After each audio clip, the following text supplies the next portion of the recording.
రోజు ఇంతవరకు 7,000తో అంగన్వాడీ కేంద్రంలో ఒకే ఒక కార్యకర్త ఉంటూ వాళ్ళ పనులు వాళ్ళు చేసుకుంటూ వస్తున్నారు. ఇప్పటి నుంచి వాళ్ళకి అంగన్వాడీ వర్కర్గా అప్గ్రేడ్ చేస్తూ మెయిన్ వర్కర్గా హెల్పర్ పోస్ట్ కూడా వాళ్ళకి త్వరలో రాబోతుంది. దీనికి వాళ్ళందరి తరఫున అలాగే డిపార్ట్మెంట్ నుంచి మా అందరి తరఫున కూడా thank you so much sir.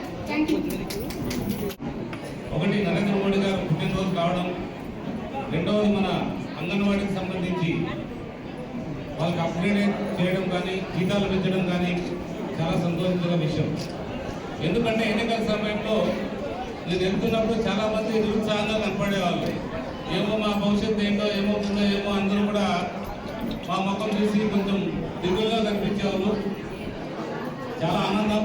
ఈరోజు అందరూ కూడా వాళ్ళకి జీతాలు పెరిగాయి, అప్గ్రేడేషన్ వచ్చింది. వాళ్ళ కింద ఇంకో పోస్ట్ కూడా క్రియేట్ అవుతుంది.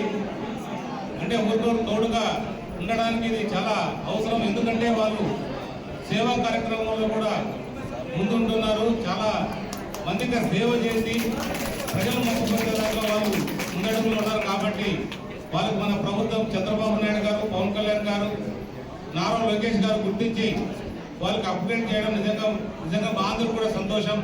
ఇలాంటివి కూడా చాలా రకాలుగా మన రాష్ట్ర అభివృద్ధి బాటలో పోతున్నాయి.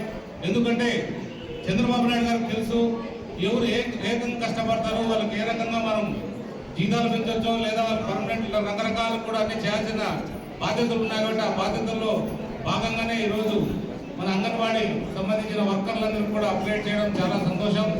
ఇలాంటి ఎప్పుడు కూడా మీకు తోడుగా ఉంటుంది కూటమి ప్రభుత్వం. మీరు కూడా కూటమి ప్రభుత్వానికి ఎప్పుడు తోడుగా ఉండాలని అన్ని విధాలు కూడా ప్రజలకు సహాయ సహకారాలు అందిస్తూ మీ సహకారాలను అందిస్తూ ముందుకు వెళ్లాల్సిందిగా విజ్ఞప్తి చేస్తున్నాను. జై హింద్, జై చంద్రబాబు. తెలుగులో ఫాస్టెస్ట్ న్యూస్ యాప్ ఇప్పుడు కొత్త అవతారంలో 5 సెకండ్లోనే పూర్తి వార్తా సమాచారం మీ చేతిలో. సోషల్ మీడియా ట్రెండ్స్ మీ కళ్ళ ముందుకే live TV and voice search ఆప్షన్స్తో ఇప్పుడే డౌన్లోడ్ చేయండి. యాప్ లింక్ డిస్క్రిప్షన్లో ఉంది.